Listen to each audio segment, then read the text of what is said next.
যখনই আমরা মহাদেবের কথা স্মরণ করি বা ওনাকে পুজো করি, তখন আমরা বলে থাকি হর হর মহাদেব।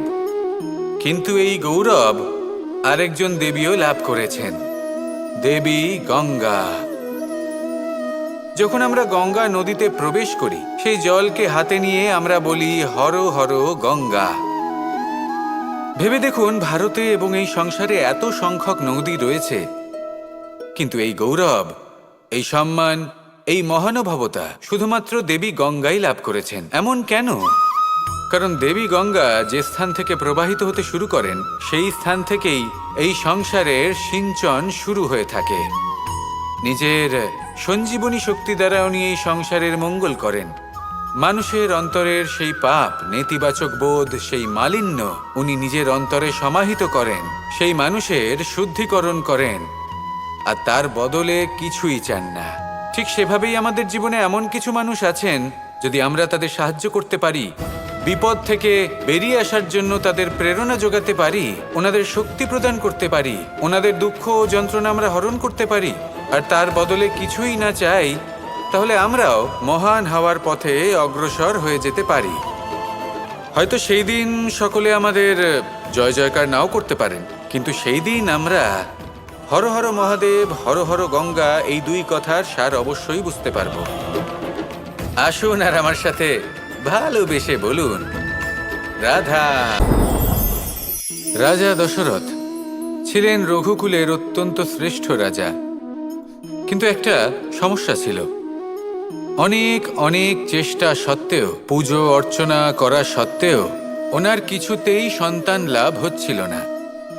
প্রজারা চিন্তিত ছিলেন যে এর পরে কি হবে, এই রঘুবংশকে কে এগিয়ে নিয়ে যাবে। কিন্তু রাজা দশরথ এই চিন্তা থেকে মুক্ত ছিলেন, কারণ ওনার শ্রবণ কুমারের অন্ধ মাতা পিতার দেওয়া সেই অভিশাপের কথা মনে ছিল। যখন ভুলবশত রাজা দশরথের বাণ দ্বারা শ্রবণ কুমারের মৃত্যু হয়, তখন শ্রবণ কুমারের মাতা পিতা রাজা দশরথকে অভিশাপ দিয়েছিলেন যে তুমিও নিজেই এইভাবে নিজের সন্তানের বিয়োগে, দুঃখে, যন্ত্রণায় কাতর হয়ে মৃত্যু লাভ করবে। এটা ওনার মনে ছিল। উনি মনে করতেন যে এই অভিশাপ যখন উনি পেয়েছেন তখন তো অবশ্যই ফলবে। আমি আমার সন্তান বিয়োগে মৃত্যু লাভ করব, এর অর্থ হলো এটাই যে আমার সন্তান প্রাপ্তি হবে। সেই অভিশাপই ওনার জীবনে বরদান রূপে ফিরে এলো। যখন সঠিক সময় এলো, তখন উনি 4 পুত্র লাভ করলেন, আর তারপর কি হলো সেটা আমরা সকলে জানি। এবার এর থেকে আমরা কি শিক্ষা লাভ করলাম? যে জীবনে এই সমস্যা, এই সংকট বা কঠিন পরিস্থিতি, এসব তো আসতেই থাকবে। নিয়তিকে আমরা পাল্টে ফেলতে পারবো না, যেটা হবার সেটা অবশ্যই হবে। তাই যেটা হচ্ছে সেটা আনন্দের সাথে যাপন করলে কেমন হয়? প্রত্যেক সমস্যার মধ্যে কোথাও না কোথাও আনন্দ আছে, সেই আনন্দ খুঁজে বের করতে চেষ্টা করুন। সমস্যার মধ্যে থেকে আনন্দটা খুঁজে নিয়ে সেটাকে মনে ধরে রাখুন, এই আনন্দের সাথে অগ্রসর হন, আর এই আনন্দ সহকারে বলুন রাধা রাধা। এই সংসারে প্রত্যেক মানুষ এটাই চান যে তিনি যেন ধনবান হন, আর্থিক অবস্থা তার ভালো থাকে, ওনার বাড়িতে লক্ষ্মীর আগমন হয়। কিন্তু সেটা হবে কি করে, সেটাই হলো প্রশ্ন। কেউ বলেন যে যদি পরিশ্রম করো তাহলে ধন অর্জন সম্ভব, কেউ বলেন যে যদি বিদ্যা লাভ হয় তবেই ধন অর্জন সম্ভব, কেউ বলেন যে যদি বলশালী হও তবেই সম্পন্ন থাকবে। ভালো কথা, যদি তাই হয়ে থাকে, তবে দিনমজুর সারা দিন পরিশ্রম করেন, তিনি কেন ধনী হন না? অনেকজন বিদ্বান মানুষ আছেন এই সংসারে, তারা কেন ধনবান হন না? অনেক সংখ্যক বলশালী ব্যক্তি আছেন, তাদের কাছে ধন নেই কেন? তাদের কেন ধনের অভাব হয়? আবার এমনও কিছু মানুষ আছেন যারা পরিশ্রম করেন, তারা দিনমজুর, কিন্তু তারা ধন অর্জন করতে পারেন। কিছু বিদ্বান ব্যক্তি আছেন যাদের কাছে অধিক মাত্রায় ধন রয়েছে। কয়েকজন বলশালী ব্যক্তি রয়েছেন যাদের কাছে ধনের কোনো অভাব নেই। এমন কেন হয় কিছু মানুষ এটা অর্জন করতে পারেন কিন্তু সবাই নয়?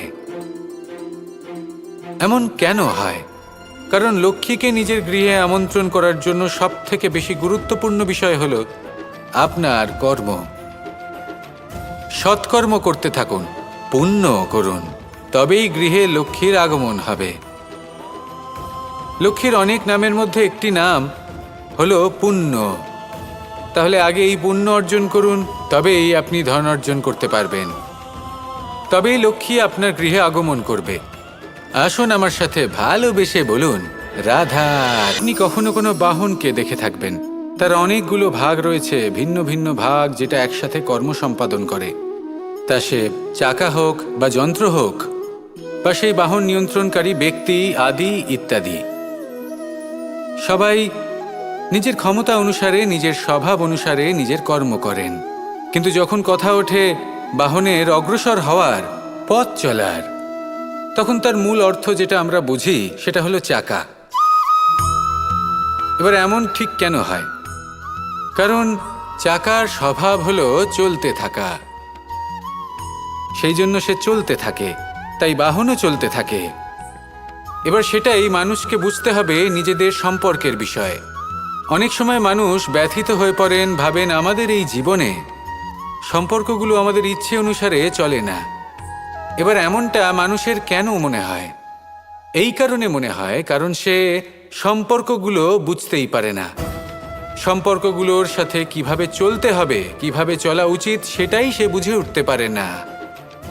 দেখুন, সম্পর্ক যখন তৈরি হয় তখন সেই ব্যক্তি যুক্ত হন, তাদের সাথে নিয়ে আপনি সামনে অগ্রসর হন। এমন কখনোই হবে না যে আপনি এগিয়ে চলেছেন আর আপনার সম্পর্ক আপনার পেছনে পেছনে আসছে। ঠিক যেভাবে বাহনের ক্ষেত্রে চাকার স্বভাব হলো চলতে থাকা, ঠিক সেভাবেই সম্পর্কের স্বভাব হলো সাথে থেকে অগ্রসর হওয়া। তাই এই সম্পর্কগুলোর সাথে যুক্ত থাকুন আর জীবনে অগ্রসর হতে থাকুন। এই সম্পর্কগুলি আপনার জীবন সুখে পরিপূর্ণ করে তুলবে। আর তখন এই মন সুপ্রসন্ন হয়ে বলবে রাধা রাধা।